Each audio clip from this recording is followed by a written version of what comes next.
would like to, in a way, pick up the theme which Claire was asking yesterday from the Zoom meeting.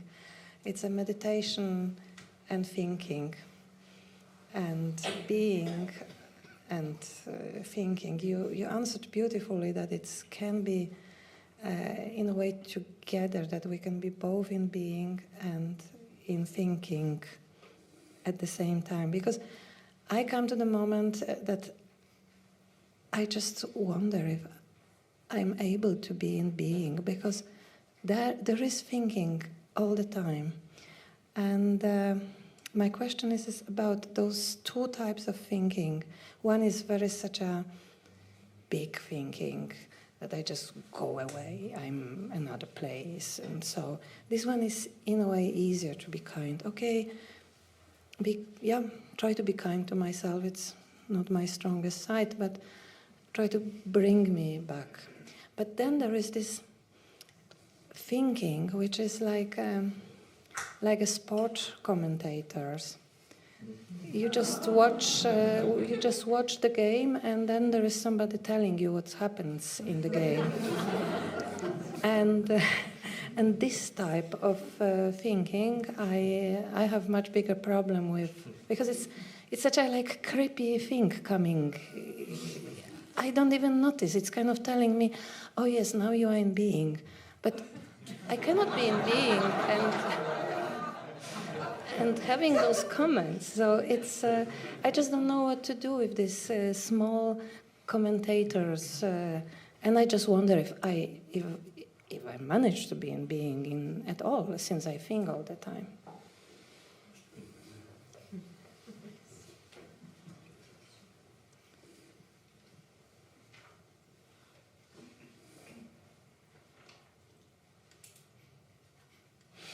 So you're like one of the characters in the movie, one of the characters that doesn't know that there is only the screen. I mean, I know that you do really know that, but your question, at least, suggests that you are one of the characters that doesn't yet know that all there is to their self and all there is to the world that they perceive is the screen. And they think that all there is to their self is their thoughts and their perceptions. And one of the things their thoughts are telling them is, you are never on the screen. That's what you're saying. You're like a character in the movie saying, you're never on the screen. If only I could get back to the screen. That's what you're saying. Yeah, but what can I do about it? But just see that by definition, the character is always on the screen. You don't have to do it. The character doesn't have to. How hard does the character in the movie try to be on the screen? What does the character in the movie do? What does the character in the movie have to do to be on the screen? Just realize that it's there. No, even if it doesn't realize that it's there, it's still on the screen. It doesn't even have to realize that it's on. Where else would the character appear? Does it matter whether the character is... Does it matter whether the character knows anything about the screen at all, or whether the character is thinking positive thoughts or negative thoughts, or what kind of thoughts, or what kind of actions, or what kind... The character... The screen is the only place the character does ever or could ever appear. Being is all you could ever be. However many thoughts you have, wherever your thoughts go, your thoughts can never take you away from being. It's because you think that being is somehow missing, that you think that I have to do, it's like the character thinking that I can't find the screen anywhere in my world. What do I have to do to find the screen? Where do I go? Do I have to control my thoughts? Do I have to go to what do I have to do to find the screen, let alone to remain on the screen? Yeah, but it feels like I really doubt. I mean, honestly, I doubt if you doubt that you're on the screen. Yeah. Yeah, just so, yeah. I mean, I doubt if I manage to be in being because I'm just thinking all the time. But you're not... you're not being on. It's not that there is a character who is sometimes on the screen and sometimes not on the screen. That on good days when she's meditating well, she's on the screen, but on bad days she's appearing on some other non-existent platform. It's not that you are an entity that is in being or not in being. You are essentially being.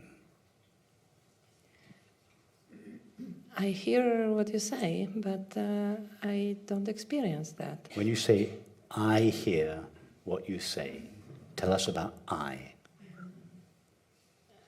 I can only think, I don't know. No, don't tell us about what you think. You say, I hear. Then you said, I can only think. Who thinks?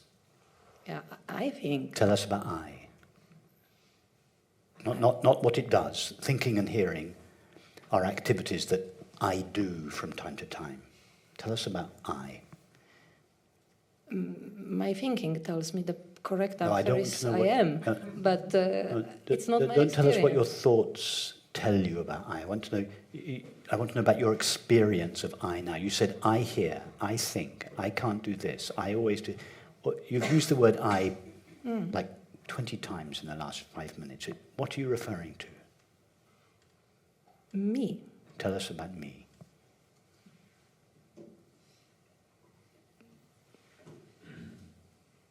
That's good. Keep going. Tell us about me. Have you been me all your life? Have you always felt I am me? Yes. So whatever me is must always be present. Yes, that's this. Yeah? This. Yeah. Tell us about this ever-present me. Did you feel me when you were a 5-year-old girl? Yeah. And 15? Yeah. And 25? I won't go on too far.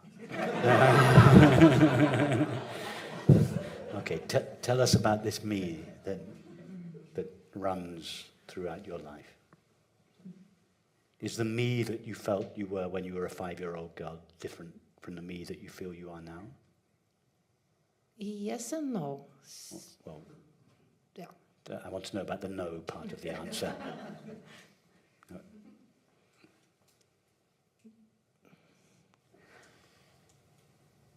Definitely there is a part which is the same. Tell us about that.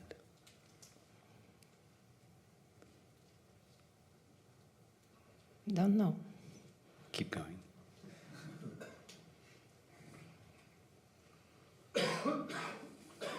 It's just there. Perfect. Tell us more. Just there. Just where? Just there or just here? Often here. You're not quite sure where to point, are you? But often here. It's here. Close. Close. Here. Close. Yeah. How close? Very close. How close? It's me. Perfect. But tell us about that.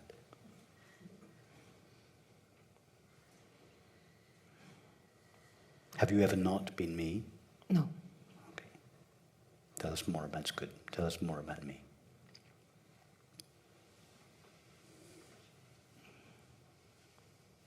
There is nothing to tell. That's good. Keep going.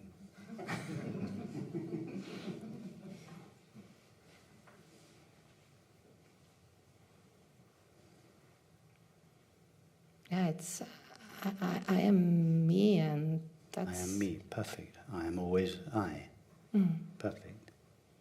I'm always me. I'm always only me. I'm always I. Have there ever been a moment of your life when you were not me? No. No. So in the little gaps in between your thoughts, and there are little gaps in between your thoughts, do you cease being me? Do I? Do you cease being No. me in the little gaps between your thoughts? No. And when a thought disappears, do you feel a little bit of me has disappeared with it, or does the whole of you remain behind?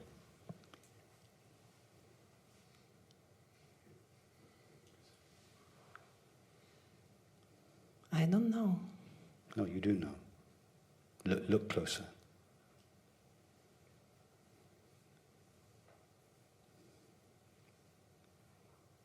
Probably it's a wrong answer, but I feel that something is disappearing with Yes, my your thoughts disappear.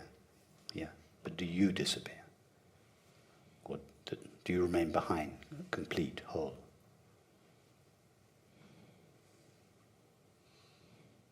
Think about it. If a little bit of yourself disappeared every time a thought disappeared, an awful lot of you would have disappeared by now.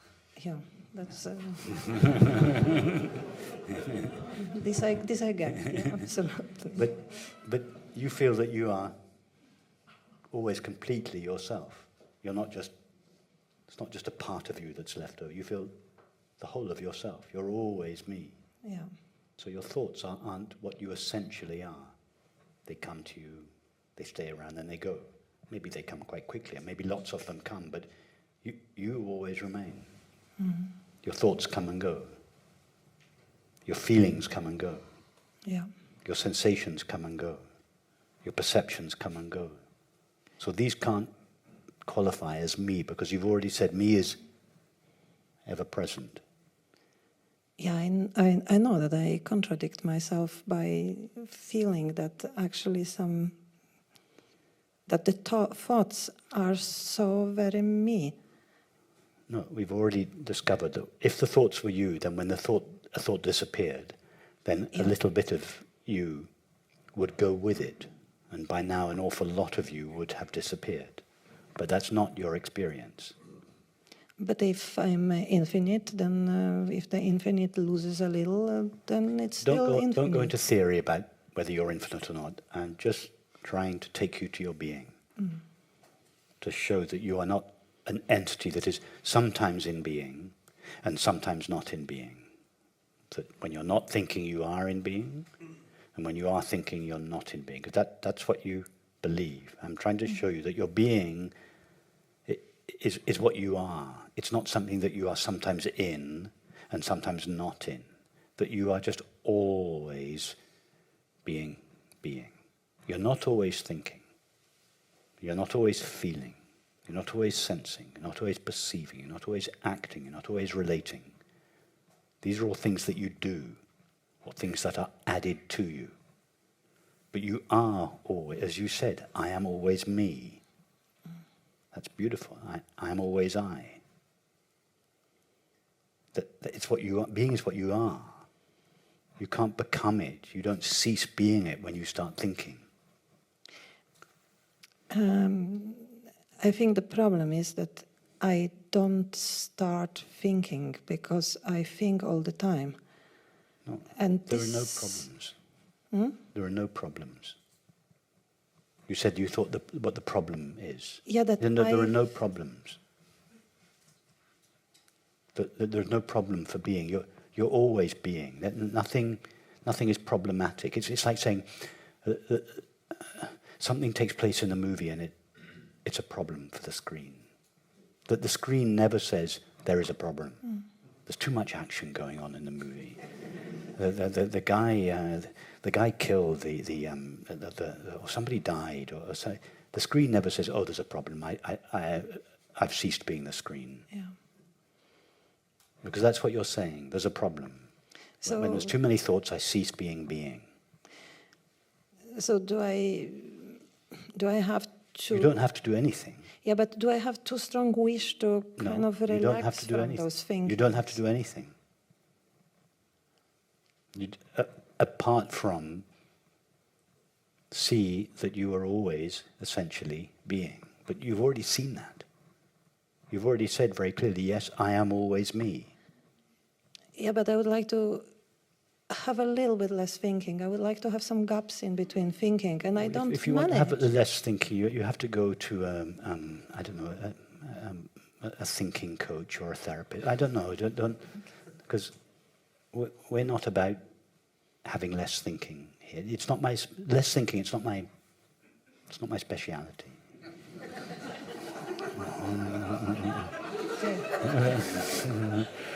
I love thinking.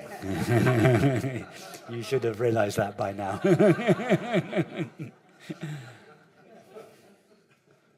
I'm thinking it's so beautiful, isn't it? Words, these meaningless, abstract sounds that we imbue with meaning and string them together such that they evoke something in our experience. I mean, it's so beautiful, isn't it? Yes, but it's nice to have free from it as well. Right? Yeah, but it's nice to have free from it. But you are already free from it.